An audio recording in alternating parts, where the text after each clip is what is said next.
Os ministros do Supremo Tribunal Federal, por maioria de votos, mudaram o entendimento sobre prisão após condenação em segunda instância. Agora, em alguns casos, a prisão preventiva pode ser determinada. A repórter Carla Lucena acompanhou a sessão do plenário e tem outros detalhes. Carla, boa noite.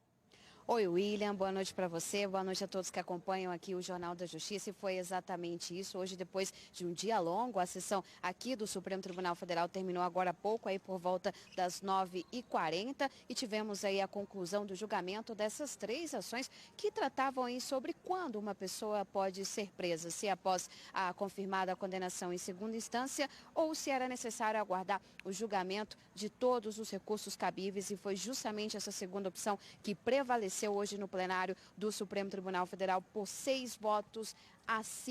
Hoje foi a quinta sessão dedicada a isso e o quarto dia que o Supremo debateu essa questão. Lembrando que as ações eram do Conselho Federal da Ordem dos Advogados do Brasil, do Partido Comunista do Brasil e do Partido Ecológico Nacional, atualmente o Patriota. Bom, o julgamento hoje foi retomado com os votos dos 4 ministros que ainda faltavam votar. A primeira foi a ministra Carmen Lúcia, como vamos ver na reportagem. No começo do voto, a ministra Carmen Lúcia defendeu a democracia, a pluralidade e o respeito aos posicionamentos diferentes.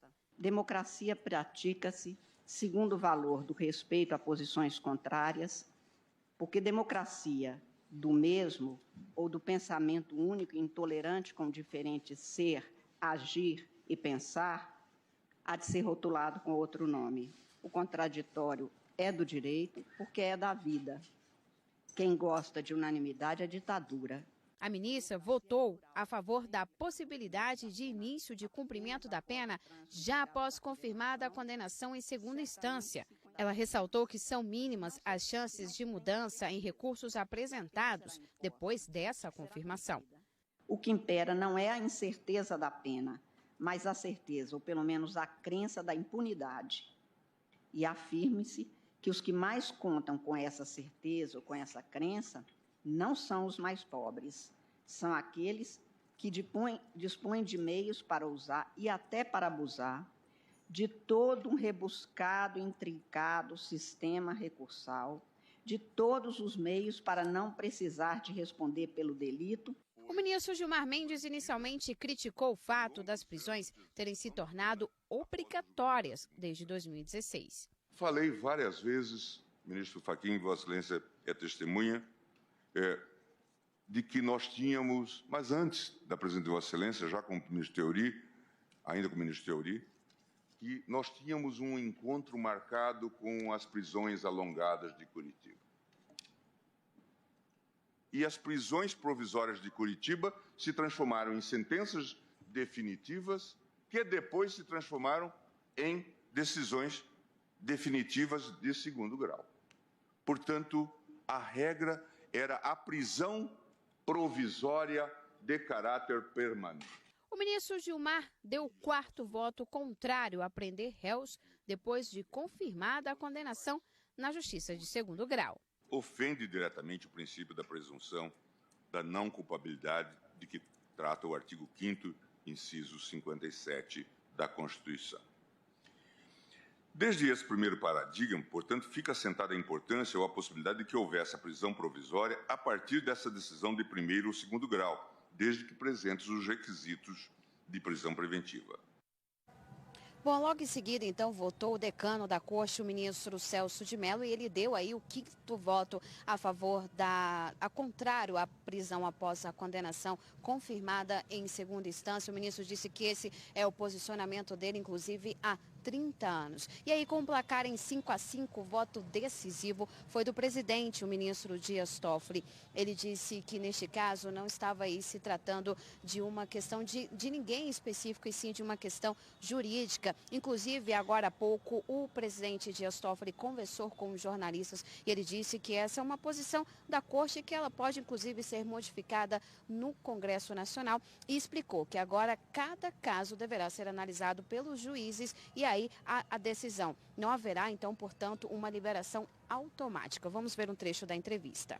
Importante o encerramento desse julgamento porque aqui o que se analisou foi o Código de Processo Penal.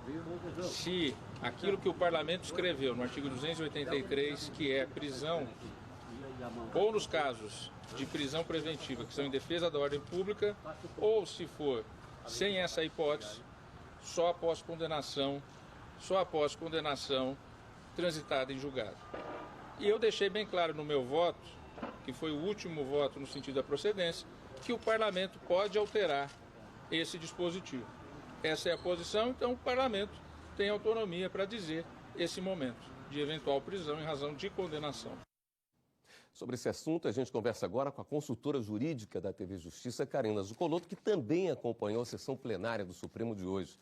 Oi, Karina, boa noite. Boa noite, William. Com essa decisão do Supremo, nenhum juiz no país pode apresentar um entendimento diferente agora, né?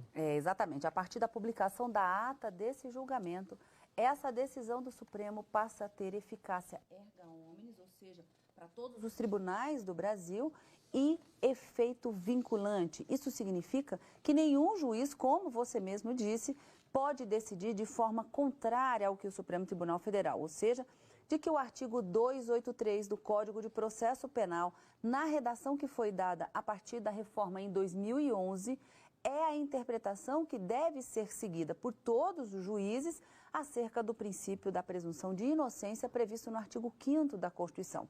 Diz o artigo 5º da Constituição: ninguém será considerado culpado até o trânsito em julgado da sentença penal condenatória.